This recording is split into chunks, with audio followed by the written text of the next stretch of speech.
Good afternoon, everyone. A very warm welcome. Well, it might be afternoon, it might be the morning where you are, it might be the evening, but I'll say afternoon because it is afternoon in my time. And yes, we're 9 minutes late, and I will put my hand up and say that's mostly my fault. Um, Welcome. It is Thursday. Anyone's been in this group for a period of time, this amazing community. I do like going live on a Thursday lunchtime about 12 o'clock GMT, BST, depending on the time of year. And we've always got amazing people to introduce you to. So, just before I do the introduction to the amazing person, let me just talk to you about a quick event that you would have seen by now if you're following me that is coming up in about just over 2 weeks. So Thursday, the 14th of December at 3 p.m. GMT, I am running Create Your Best Year. This event is about 3.5 years old now, and it always get updated. And we typically run it 3 times a year. This is the last time we're going to run this event for 2023. The event is all about how you plan and getting your mindset around how you can make 2024 be your best year ever. So what I would do is I would drop the link into the chat. I did actually check for a change, and there's 4 free tickets available. So thank you to everyone who's bought the VIP upgrade, which is only a very small investment. I think it's just under £5, or has grabbed a free ticket so far this week. There are very, very few of them around. But that is going to be a good event, and we get amazing feedback, and that's coming in about 2.5 weeks. So if 2023 your finishing hasn't been the best and you want to make 2024 the best, then you know where you need to be on Thursday, the 14th of December. So with that in mind, I would like to introduce young Danny Harris. So we were just chatting offline, and I actually think we've known each other for 31 years. But don't let you put that off. He's a really nice guy. And I thought the subject of his talk today is how to get coaching clients easily without the hard sell should be very, very attractive to everyone. So just before I introduce him, guys, if you're watching me live, I can see there's a few of you on here now, #live. If you're watching the replay later, I know we've got a million and one different time zones, slight exaggeration here. #replay is cool. It's always good to get your interaction and to know who is following me. And whenever I start these things, someone always rings me. Stop, Kate, later. Right. So professional, Mr. Harris. I'm so professional. Right, over to you. Would you like to tell us who you are, where you are, and what you do? And we'll go from there. Hello, everybody. I'm Danny. I'm Danny Harris. I guess my job title would be I'm a marketing consultant, but I do it in a kind of a psychological manner. So I kind of study people's natural behaviors and I weave that into marketing, which makes the marketing kind of just do its job as people would like to naturally sort of compelled to behave, if that's the right word. If anyone can frame that into a job title for me, please do and send it to me. I'd be very grateful, because whenever people ask me, I don't really know how to describe it, to be perfectly honest. But I am on the I live in the very far southeast of the UK on the coast. To describe where I live, I'm as close as you can get in the UK to France without getting your feet wet. And I've known Rich for, as he says, 31 years, I think, which is a terrible thing to discover, which I only discovered about 2 minutes ago, which has shocked me slightly. And in the last few years, I just give you a little bit about me. I have been in the marketing world since 2008, which was when I ran my first Facebook ad for a different company that I was running, which was nothing to do with marketing. And the long and the short of it was I couldn't work out why my Facebook ads weren't working and everybody else seemed to be. And then the more I kind of discovered this, it kind of led me down this marketing road. And then I discovered I actually prefer the marketing to the other businesses I was running. So here we are. What's that now? 15 years later, maybe 16 years later, something like that. Very cool. What a great introduction. So, with a title as good as that, so how to get coaching clients easily without the hard sell, I'll leave it to you. It's over to you guys. Keep it interactive. Got any questions, drop them below.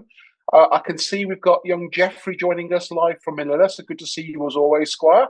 Got any questions, guys? Drop them into the chat. I can see there's a few more people coming online now, so let's make him sweat a bit. Danny, over to you. I should be monitoring the chat and everything else, and I'll shut up and leave you to it. Okay. Probably the easiest way, I think I've worked with a lot of coaches in various areas. When I first started in the marketing world, I primarily worked with golf clubs or golf-based businesses. And then within the golf industry, there are obviously golf coaches who teach people how to play golf and so on. And that was my kind of first entry into the world of golf. And when I started to learn about marketing, I could see that what the golf coaches were trying to sell wasn't what the people actually wanted to buy. And they were trying to sell it in a way that wasn't congruent with people's natural behaviors. So this has sort of developed over the last sort of 15 years or so into what I call the relationship marketing system. And to use it only came because I was trying to explain this to people, a lot of how this works and how they can use it in their businesses to get clients and customers easily for themselves.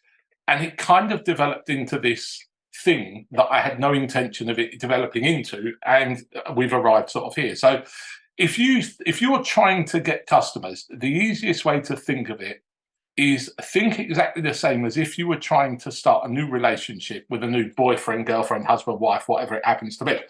And let's supposing your end goal in your relationship is to get married. And that is kind of like the sale in a business. So you've got this person that you're going to go out tonight and meet.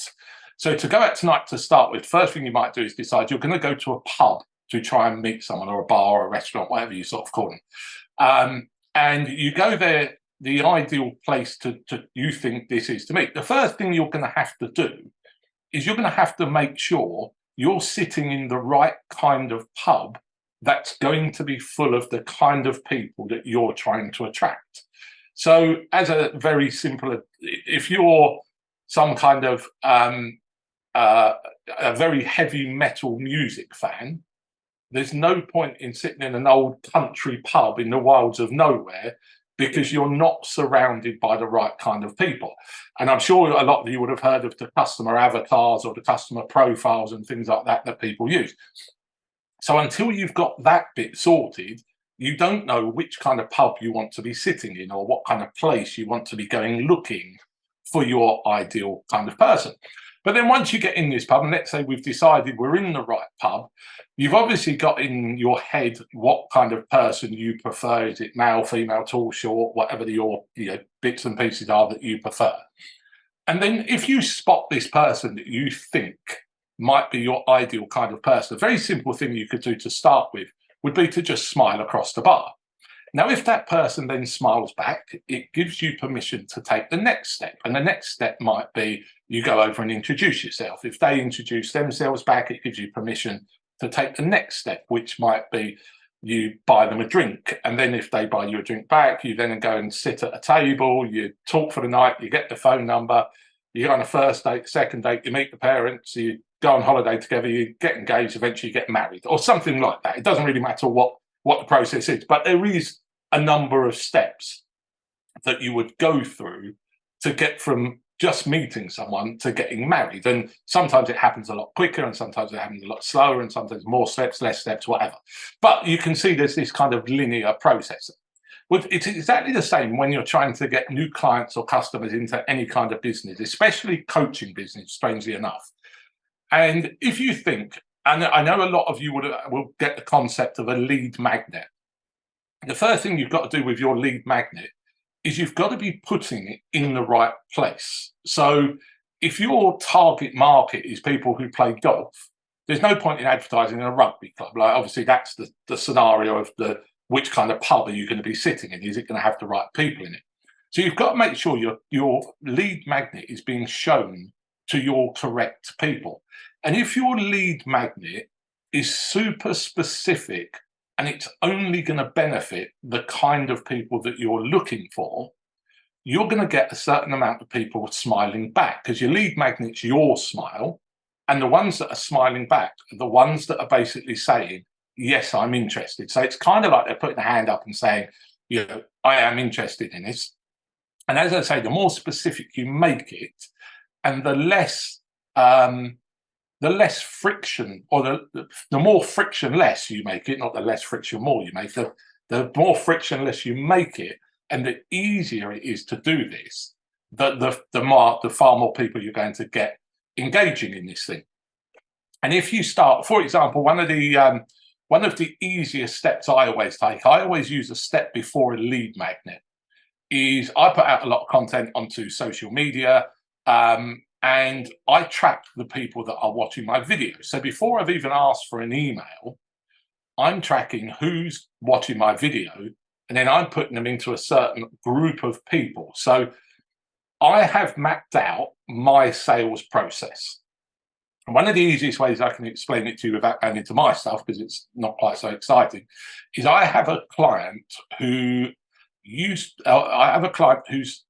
they provide a service to people who are suffering from hemorrhoids, right? Now, it's a peculiar subject, but trust me, it's the best analogy I could ever give you. And what we did was, when I first started working with these guys, we put a video out onto Facebook that was literally me interviewing a hemorrhoid specialist all about the ins and the outs of hemorrhoids. Probably not the ins and the outs is probably not the right word, but what hemorrhoids are, how you get them, all this. And I've never had hemorrhoids, I don't know anything about it. And I was interviewing this guy from a non-educated point of view. So I was literally asking questions like, what are they? How do you get them? What can you do at home about them? How can you provide instant relief right now if you're really suffering, whatever. And this video went on for about 20 minutes or so. And this guy who seemed to know everything there was to know about them, we then just put this video out to more or less the whole world on Facebook, because we didn't know, nobody sort of puts themselves on Facebook as having an interest in hemorrhoid-based products, because, you know, that's like telling the world you've got hemorrhoids, obviously. So when we put this video out, what happened was we had something like 40,000 people watched at least half of a 20-minute video. And it was an unbelievably good result for us, because what we knew is if you'd watched 10 minutes of two blokes sitting in a room, nothing exciting, talking about hemorrhoids, you've got hemorrhoids, because there is no other reason to watch that video whatsoever. It's literally no reason for it. So that was kind of like our buying them a drink, if you like, in the dating analogy. So, sorry, that was the smile across the bar in the dating analogy. And what we do, or what I do with the people that I work with, we literally map out what are the steps that you want to take, or what you want your ideal client to take, from not knowing you to buying your high ticket premium offer, whatever that happens to be. So to start with, in this case, we wanted them to watch a video. Once they'd watched the video, we wanted them to download a guide that was, you know, some kind of lead magnet all about the ins and outs of hemorrhoids, which was largely the same as what was in the video, just in a different format. Then the next step was we wanted them to email or message in to request a callback, or to call, whichever it happened to be. But basically, we wanted to get them on the phone with one of our sort of sales agents or hemorrhoid specialists, whoever these people are. Once they were on the phone, we wanted them to go to one of these clinics for an assessment. Then we wanted them to book the full deal, and then they go and have the service. And this service was actually really, really good. And if you've got hemorrhoids, and I think it was 1,200 quid, you're going to buy this, because it is genuinely like a life changer for a lot of people. So it was a great product. But when you've got someone, so what we know with the guys now is they've watched this video that we put out. So we put these guys into a different bucket, because we're at a different stage of the relationship with these guys. So we don't want to be sending them the same message about, you know, come and watch our video. Now we want them to move along the process. So we know there's like 6 steps in the process. So these guys that watch the video, all we want them to do at this stage is watch the video. Now we know you've watched the video, all we want you to do is download the lead magnet. Then once those guys have done that, we put them into a different bucket, and we work differently with those guys. And it's very similar to when you meet someone for the first time, or say when you go on a first date with someone, you behave very differently than you do maybe 3 years into a relationship the week before you're going to get engaged. You know, you're a lot more casual with a person. You don't have to introduce yourself. You don't have to, you're still pleasant and nice and all of that stuff. But you can be a little bit they know a certain amount about you that you don't have to keep explaining to yourself, if that makes sense. So once you then move them along that process, the other thing it does is if you meet someone tonight and you said to them, do you want to get engaged? They're going to be, don't be so stupid, I've only just met you, presumably. Or even if you said, do you want to go on holiday? It's a much lower step than engage, but you're still not at the right stage. You've not moved along enough steps to ask that question. But what happens is, once you've got these people moving along the steps, there's two things that start to happen in the sales world. Is one, they start to get indoctrinated into your way of thinking. So they're starting to believe your thoughts and your beliefs, especially as a coach, because you're kind of putting your ideas into somebody's head and how you can help them and so on. So they're starting to get indoctrinated into your belief.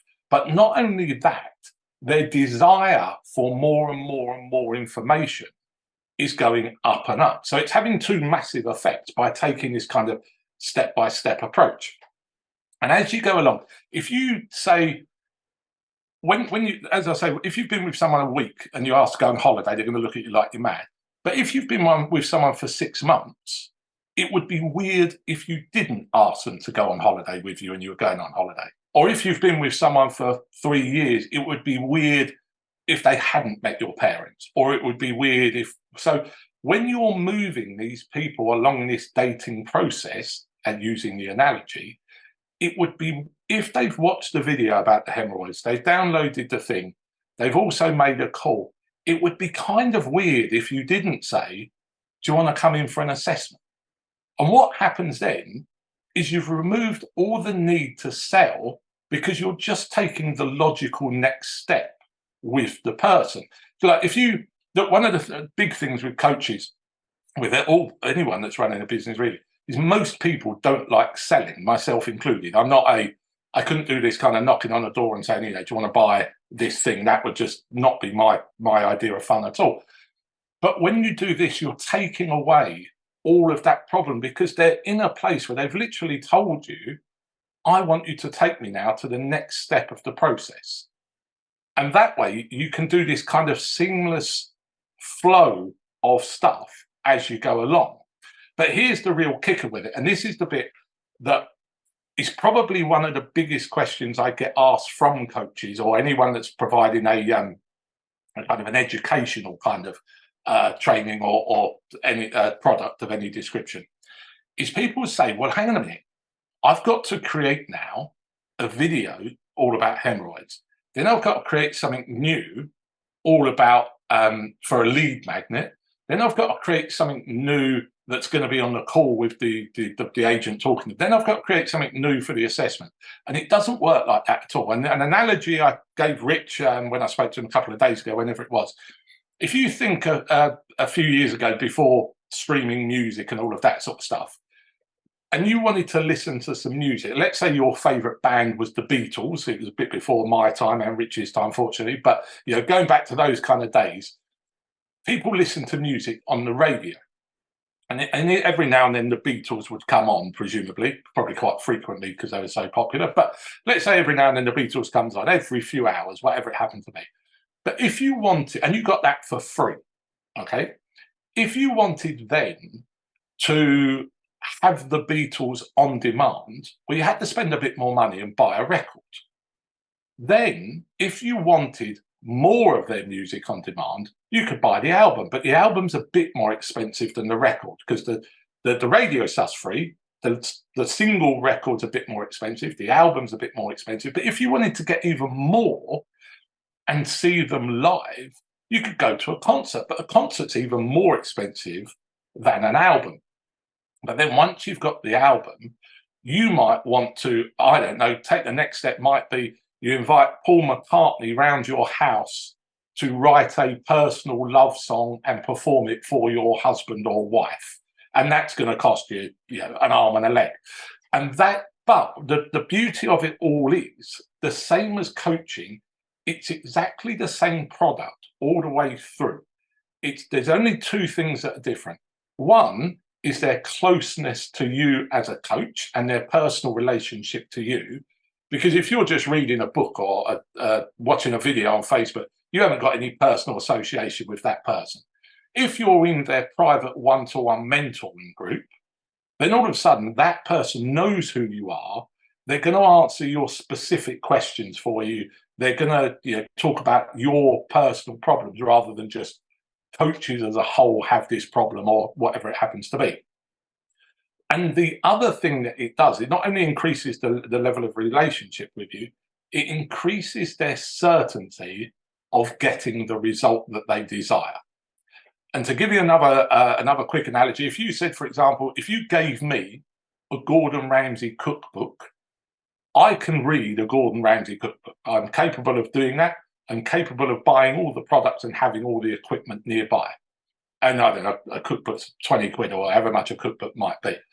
But if you had Gordon Ramsay standing next to you, telling you exactly what to do step by step with each step of the cooking the food, your likelihood of getting your result, i.e. cook a fantastic dinner, is massively multiplied. I mean, if Gordon Ramsay's sitting next to you, there is no way you're going to put out a shit dinner. It's going to be good. Whatever happens, it's going to be a good dinner. Whereas with a book, you might not quite get the wording, you might not quite get this. And that's where, with coaches, you can basically repurpose the same stuff, the same content, the same story. It's just their level of interaction with you and the certainty that they're going to get whatever the result is that you guys happen to provide. If you're a dating coach, I could read a book about dating, but if my dating coach comes down the pub with me tonight and says, now do this, now do this, my certainty of outcome is massively increased because I'm being personally coached rather than just reading a book or reading sort of generic content or watching generic videos or whatever the case happens to be. And if you kind of follow those steps, it just makes everything so much easier and smoother. And you just sort of start to go down this natural road. And if you think, somebody described it once that if you had to build a bridge across, or if you had to cross a fast flowing river, you can either spend a fortune on construction, it will take you years to build a massive bridge and it will be great, or you could just jump in the river, go with the flow of the river, slowly cross and just get out the river at the other side, because that's the natural way of doing it. If you jump in the river and try and swim uphill or upstream, that's kind of like the whole scenario of walking into the pub tonight and shouting out, who wants to get married? And if enough people have had a few beers, you might get somewhere, but it's largely speaking, it's quite unlikely. And even if you do, it's unlikely to be a long-term relationship. They're going to be unlikely to be a long-term customer. And a lot of us, I'm sure if anyone's done any online advertising, you probably would have put something out and immediately somebody replied and said, yeah, I want to buy it all tonight. That person's always not, they never give you any money. Basically, they just, I don't know what they're playing at or whatever, but that's the situation. So you have to have this kind of relationship nurturing kind of thing going on. Does that kind of follow? So does this make sense, Rich? Are we going down the right road? It's very good. It's very, very good. It's very thought provoking. I'm loving the dating analogy as always. And I think we've actually reached new lows on here, talking about the ins and outs of hemorrhoids. I mean, I've talked about some shit in my days, but oh my good God, hemorrhoids on a Thursday lunchtime. Fair play to you, mate. No, it's good. It's very good. So, quick question, a couple of questions for you then. What's the best way people get started? I think the easiest way to get started in all of these things is if you map out your little process, whatever yours happens to be. So as a coach, it could be, I want them to just become aware of me and the fact that I'm a coach. So I want them to watch a video to start with on Facebook or on YouTube, wherever it happens to be. Then I want them to download a PDF or whatever it happens to be. And then I want them to buy a low ticket product. Or it might be call you or however it works for you. Once you've got your low ticket product, you can then offer them a higher ticket product and so on. But once you've mapped out each stage, You then just have to create the content for each stage. But the content for each stage is basically the same stuff. It's just a little bit more in depth, and it's more likely that you're going to get the result because you're getting a little bit closer to the person. So say even on these calls with you, someone who might have seen an advert for you or something like that, they don't get to ask you a personal question. On this call, they're getting their personal question. So they could say, but what about in this scenario? And then you can give them the advice that you would give. Whereas when you read in a book, and I think we discussed, I've started using a platform called Go High Level. And literally I've started looking at it just before this call, and I'm trying to work it out. And there's bits of it that I'm sure they make sense to some people. I don't know what this is. So I'm now paying someone to come do my higher level for me, which I probably should have done in the first place, because I'll get there, but it's going to take me ages. So it's just easier. Just get it done. Don't worry yourself with all the aggro. And that's and when you've got coaches, especially, it's kind of the same service as someone who provides. With the guy I'm paying, I'm now certain that my high level is going to be set up, or 98% certain, or whatever it happens to be. But another really good thing you can do as a coach, and this is a great way of finding out what you should sell or what products or services you should offer. If you create a competition where you are giving away the thing that you do, so it might be an hour coaching call with you, or it might be your signature program, or whatever it happens to be. And the beauty of coaching is, especially if you've got a program, you can give it away and it doesn't matter. It hasn't cost you anything. You might sell it for $2,000, but a $2,000 prize is great. But what you can do, and this is another way, going back to when I used to work with golf coaches, we would give away 6 golf lessons or something. So it's good prize, really good, worthwhile prize. But one of the things you had to do to enter was answer the questionnaire. And the questionnaire, primarily, the goal we were saying was, what area of your golf most needs improving? Is it driving the ball? Is it the irons? Is it putting? Is it chipping around the greens? Is it hitting out the bunkers? Whatever it happens to be. And all of these people would reply with their answers. And whichever answer was the most common answer, the golf coach then produced a one-day masterclass teaching that particular thing. And what you've done then, if you've had 500 people enter your competition, you've now got 500 people, 30% of them have said putting's the thing they struggle with, which is weirdly always the situation. 30% of those people have basically put their hand up and said, I want to buy something about putting, or I want help with my putting at least. And if I could afford it, I would definitely do something to improve my putting. So when you do a competition like that or a questionnaire, because you're giving them something, you can ask them to jump through a few hoops, like answer a couple of questions before I give you this thing. Then the only thing with competitions, I would say, you have to make them very specific. So it's only going to attract people that are interested in the thing. Yep. Because if, for example, you gave away a golf club, like a driver or a putter or whatever, people enter competitions and just resell the thing they win. And there are people who enter competitions that I run sometimes, and I just chuck them out of the competition because they've just got a Facebook page that is just, they're trying to win a kettle and a caravan and a God knows what else they're trying to win. But if your product or service, with golf clubs, again, don't want to harp on about golf clubs, but it's an easy analogy. I used to give away memberships at a golf club, and a membership costs about, on average in the UK, it's about 1,500 quid a year. So it's 1,500 quid prize, very worth winning. But if the golf course was near me and you were a golfer, you wouldn't enter because you live in Staffordshire. So you're never going to come to play that golf course. And it's not a transfer of prize and whatever else. So I'm only going to attract people that live near me, play golf, want to join a golf club. They're ticking all the boxes for you by entering the competition. And those that don't win, you can just create some kind of a follow-up offer for them.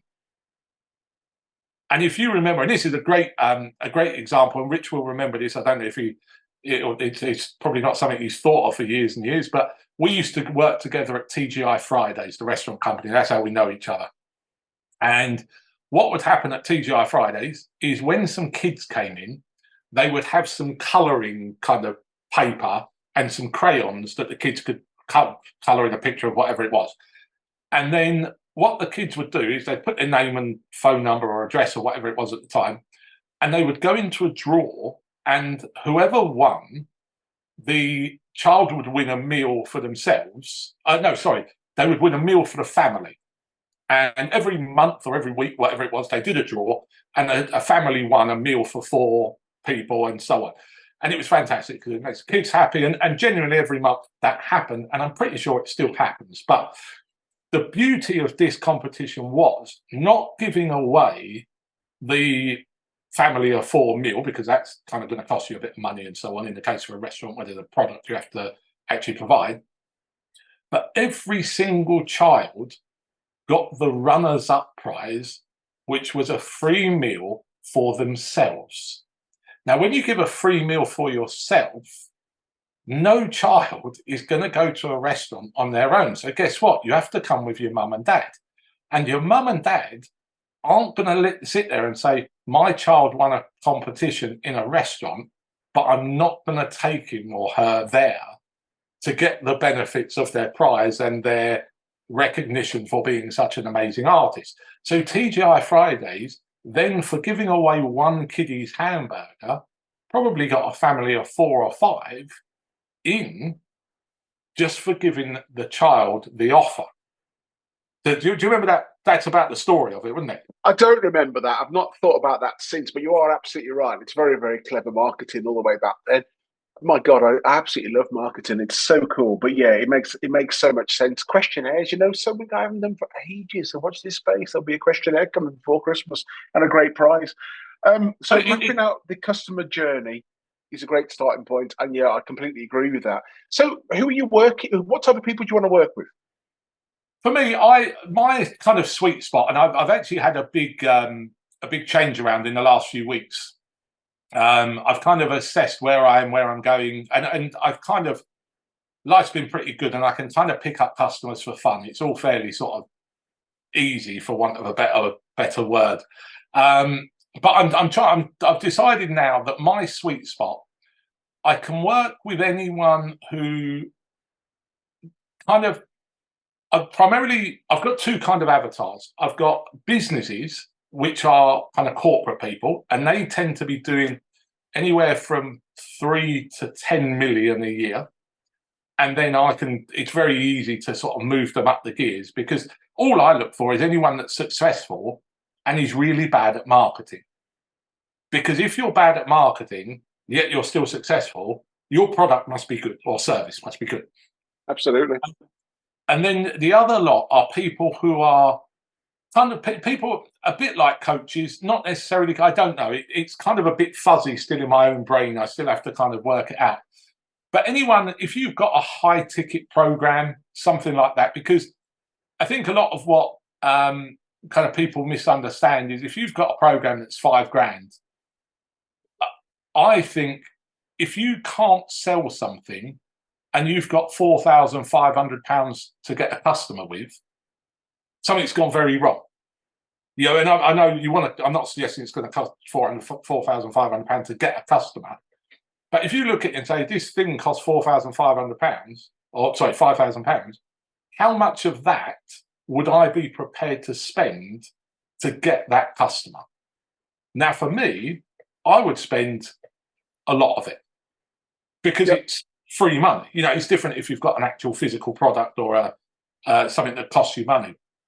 But the more you kind of get your head around the cost of, if you could sell 1,000 things today and only make £1 on each one, you're making £1,000 a day. So even if it's £100 product, but you're only making £1, but you're doing 1,000 of them or 1,000,000 of them a day, how bad's life? And I know we've discussed, some of you might know, there's a chap called Frank Kern, who was a mentor of mine in my sort of marketing sort of education and so on. And he talks about whenever he runs advertising online, he wants $1.10 back for every dollar he puts in on the front end. But then once you've got those guys, then you've got those guys on an email list to sell to again and again and again. And I always talk about my mum's hairdresser, weirdly enough. And my mum's hairdresser passed away a couple of years ago. And my mum had been going to that hairdresser for over 30 years. Now, if my mum, I don't know what it is, but let's say it's 50 quid for a woman's haircut, and let's say she goes 10 times a year, that my mum is worth to that hairdresser 500 quid a year. She's done that for 30 years. So that's 15 grand. Is that right? Yep. So my mum, as a customer, as a lifetime value of the customer, worth 15 grand. And this is genuinely true. 15 grand to this woman. Now, if you look at it like that, if that woman's first haircut was 50 quid, how much of that 50 quid would you have given for advertising and marketing costs to acquire a 15 grand customer? Absolutely. Because the front end bit is just you make a sale to get a customer, you don't make a sale to get a profit. Yep. Is the thing. And I always use the analogy of in the town where you live, there'll be a number of takeaway restaurants. I know you live in the wilds of nowhere now, don't you? But in most towns and cities, there's a number of restaurants where you can have pizza, Indian, Chinese, whatever you want. But you always go to the same people every time you have a pizza. You get the same pizza place. Every time you go for a Chinese, you get the same Chinese. And you probably always eat the same food in those places. Or there's a handful of things you might rotate through. And that kind of tells you, if you were to open a Pizza Hut in town or a pizza restaurant, the first thing you've got to do is get customers away from that person and into your business. And if you can get them to try you once, even if you make no profit from it at all, they have then now got a second mind, which is, hang on a minute, we usually go to that one, but we did try that one and it was all right. So for my mum's hairdresser, I mean, what would you have had to have done? What would you have had to have done to get my mum away from her hairdresser into your new hairdresser? I mean, I don't know what you would have had to do in that case. There are some things, some battles that I would not try and fight, to be perfectly honest, and that would have been one of them, because they were personal friends and all the rest of it. But in the case of sort of online coaching and stuff, you've got a relationship with people, but it's not difficult to get someone away from that relationship. Mm. And I know even for myself, I've had a lot of mentors in the past. I look at a lot of online trainings and videos and God knows what else that people put out. And I kind of go all in on someone for a while. Like fairly recently, it was Alex Hormozy. And then I get a bit bored of them. So I want to find the next one. And then it goes into the next one. And, I was all in on Frank Kern for a while. I looked at Grant Cardone, didn't really like him too much. Russell Brunson, I was in on for a while. All of these various people. So people are slightly looking to switch. You've just got to give them a reason to switch at an appropriate time. Very powerful. Very, very powerful. You're absolutely right. I think the way we're consuming this kind of stuff now is going deep, going hard, and then a few months later you burnt it all. You want to move on to the next one. So it's a short term. I get that. Do you want to talk about your offer? Yes, I do. However, I do have Can you remember your offer? Because I've got it all in front of me. If you can't remember it, no, I can. However, there is a minor technical hiccup, but we'll worry about that. We'll make it good. However, it happens. I have a new book that I've written fairly recently, and I literally finished it about 4 or 5 weeks ago. I think it is now, maybe not even that long. And to be perfectly honest, this book had been in the pipeline for about 3 years. And I was messing about with it, writing it sometimes and not writing it and so on. And it's not a ChatGPT book, written book at all. However, when I discovered ChatGPT, it helped me structure the last half of the book. So it's not, and anyone that wants to use ChatGPT, go for your life. It's fantastic. But use it to structure stuff rather than to actually just write the stuff, And if you read the book and you watch this video, you will see it's written by me, because it's a lot of it is I would recorded how I talk and stuff like that. So it really is my language and so on. The book I'm selling at the moment online for, I think it's £27, something like that. But if you go to marketingfaststart.com and you use the discount code RICH, you can have it for £1, or it might be $1. It's £1 or $1, one or two. But there is a big hiccup. As I mentioned earlier, Go High Level and me haven't been getting on too well. So I don't currently have somewhere to sell it. So what I'll do is, I'm hoping this guy's going to have High Level set up for me in the next day or two. As soon as it's done, Rich, I'll let you know when it's set. And maybe if you can let the guys know, and that way they can actually find something, because at the moment, the stuff that I send you over, the website doesn't work. So yeah, I'm just looking at it now. The website's not live, but the website will be live. So pause with your dollars or your pounds in your pocket, and over the next few days, if you're on my email list, you'll get access to it. Or if you're not on my email list, comment below and drop me a DM with your email address, and I'll drop you onto the list. But that's really, really cool. Very, very insightful. Very, very insightful. Very thought-provoking, as I knew you would be. And lots to think about.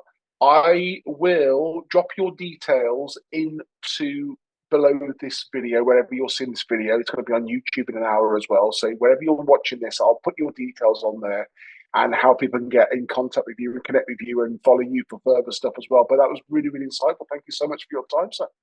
Excellent. Glad you enjoyed it. But if even if in the next few days or anything, anyone comes back with any questions or anything like that, feel free to ping me something over and I can sort of answer a few specifics or something like that, and just generally help out where I can. That's amazing. Always appreciated. Thank you so much. Guys, I will catch you at the same time, same place next Thursday. Have a good rest of the day.